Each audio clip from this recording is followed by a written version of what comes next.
Rujina Begum, do you give me the permission to use your audio for archiving and for future broadcasting purpose? Yes. Okay. Do you mind if I ask you how old you are? 40 years old. Okay. And how would you define your background? Well, I'm from a Bangladeshi family. My parents are both originally from Bangladesh, and they migrated to. Well, actually, my grandparents were in the UK, and then later on decided to bring my parents here. So my mum came via her well, my mum came via marriage, but her parents were British citizens, and same goes with my father. So I had a very traditional Bangladeshi upbringing. So we went to school, we spoke English, but we came home, we spoke Bengali. So I would say I'm from a very traditional Bangladeshi background. And how many children do you have? I have one son who's going to be 16 next month. Okay. And you're married? I've been married in January, it was 17 years. That's a very long time. Yep, it is. God, I mean, it must be very strong then, obviously. Yeah, it has its ups and downs, but it's all about getting through it. Yeah. So when I got married, it was all about family. That's how my marriage, I would say, started. And then a year later, I had my son. So it was all about motherhood. The last 10 years, I would say, was the biggest transition of my life. From being a mother and a housewife, I decided to go into my nursing career. All my life, my parents never really encouraged me to study and get a career. They weren't really clued up about all of this. Obviously, I couldn't go into full time education because my son just started school and he was settling in, and education was going to be a long term commitment. So, what happened was I carried on, I went into childcare because that's what worked around my child's school. And then later, I decided I'm going to retake my GCSE maths. Should I decide to pursue a career in nursing, at least I have my maths GCSE. So I did the access course. By then, I already had my GCSE maths, and from there, I applied to university. At home, it was a big issue at first because 3 years is a long time. If you think about it, you've got a child at home and all sorts of problems can arise. That's something I didn't want to do. I really wanted to be sure. So I went into my degree and luckily I managed to complete it as well. And I graduated in 2017. And then I took a little bit of time off to spend some time with my family that I missed out on while I was studying. And then from there, I went on to work at North Middlesex Hospital. So when you say degree, was it the nursing degree? Yep, children's nursing degree. Which hospital was it? North Middlesex. Yeah, so what was the experience like initially at that hospital? With the support I got, it wasn't long before I settled down. I'm part of a great team who supported me and still are. And it's just an ongoing learning process. With nursing, it never stops. In recent times, due to change in the crisis, have you seen any major changes in the way you do your work? I qualified as a nurse. I started working there and I was getting all comfortable. I knew what I was meant to be doing and I knew where I was heading. Then suddenly, the COVID-19 came along. At first, it was like a rumor. You're reading the news about what's going on around the world, and it was just a rumor that something is about to happen. It could be big, and we have to prepare. So obviously, we all work on a rota basis. So depending on who's on the shift, the practice educator would take us in one at a time, and we tried on the mask fittings to see which one worked for us. And who is a practice educator? Our practice educator is the person who's in charge of our learning and development, and she was in charge of the mask fitting at the time. I mean, it was happening all over, but she was solely who was dealing in our unit. So we were all having a mask fitting, and I was due to have my mask fitting in the next long day shift that I was doing. So that particular, before then, there was a night shift that I went to, and I heard that we had a COVID-19 positive baby. And the first thing that happened was I felt panic because, first of all, I did not have the mask test fitting, the PPE training. I haven't had that. So that was something. So luckily on that shift, I wasn't allocated the baby. So my following shift, I had my mask fitting. Um, so I was feeling a little bit more confident. And then the PPEs were coming in to get us ready to look after the babies. And at first, it still didn't sink in the size of the problem, And I remember my colleague was saying, "Let's take a picture for history." And at the time, I was like, "Oh, what does that mean? Take a picture for history?" I didn't understand what that meant, but I went along with it. We took pictures with our PPE. We had fun that night. The reality hit me more was when I was allocated to look after the COVID positive baby. And it was like, oh my God, I can't get this wrong. But if I get this wrong, there's a lot of people that can also fall sick, get sick. There's myself, my colleagues, and also I can bring this to my family. So I have to really, really be careful. And that was a huge responsibility I felt.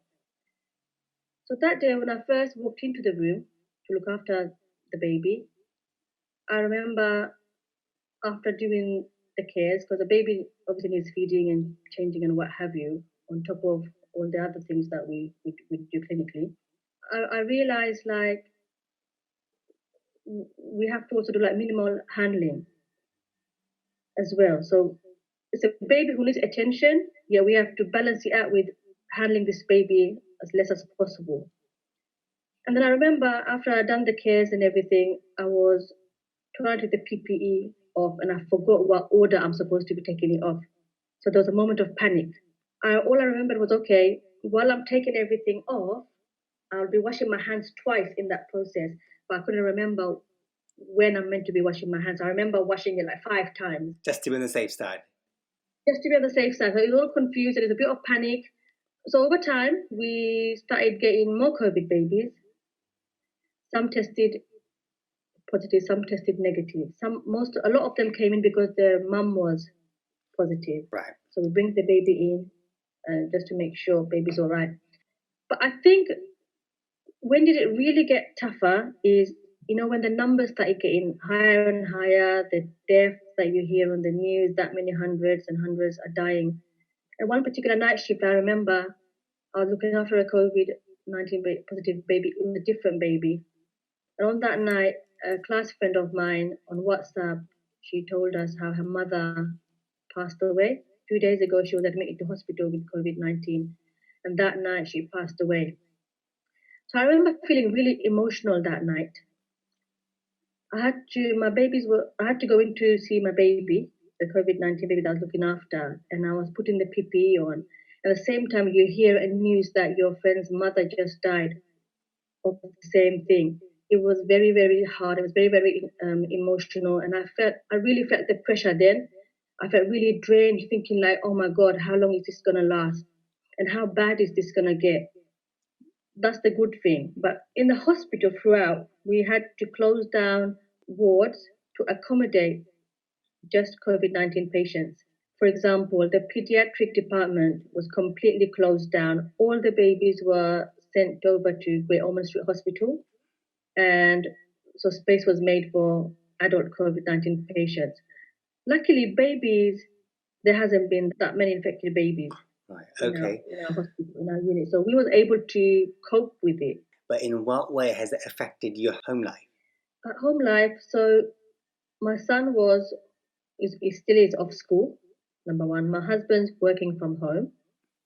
It's different from the norm, right? And secondly, keeping your child entertained at home 24 hours is not easy. And when they're at school, you have this routine. They have to get up in the morning. Now there's no reason for them to wake up in the morning. And it's about how do you still implement that routine? Now you can't say you need to go to bed early because tomorrow you've got school.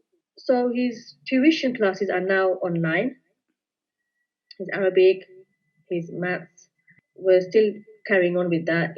It's online. My husband's working from home. Obviously, they're safe, they're at home, but I'm having to go out every day. For work, so I'm the obviously. only one that leaves the house for work and also for the shopping. So I go out twice a week. Mm. for shopping, and I also work. And when I go to work, every time coming home, worried, did I bring anything back with me? That's always a concern. When I'm at work, I don't see, when I'm doing night shifts, I don't see my husband. So if I'm doing 2 night shifts in a row, I won't see him for 3 days. But now, at least I come home and I still see my son and my husband at home.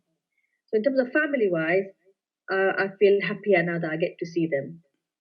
And that, but thing is, at first it was all right, but now 7 weeks, 8 weeks into this, it's like, oh my God, this is getting quite boring now.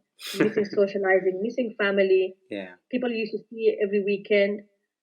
It's like I can understand now what they mean about the mental health side of things, how it's going to affect people in the long run. Because I myself, I'm still working, I'm still going out, but even me, I can feel the tension, I can feel the pressure now. Just For me to kind of go back a bit, do you remember you said something about where your friend's mum died? yeah, How old was she? she's in her well into her 60s because my friend she's around my age. Mm-hmm. She's otherwise, I think she was diabetic, but otherwise no other known causes. Her son works, but just for safety reasons, her son was offered an accommodation by his workplace, so he could stay there and go to work. So he doesn't have to worry about traveling to and back from work, and also he's got an elderly mother obviously at home. But even despite taking all of these cautions, unfortunately, she's one of the unfortunate ones that was tested for COVID-19 and passed away sadly. Okay. So she was admitted, and 2 days later, Mm-hmm. yeah, so she was ventilated, and then she unfortunately didn't make it.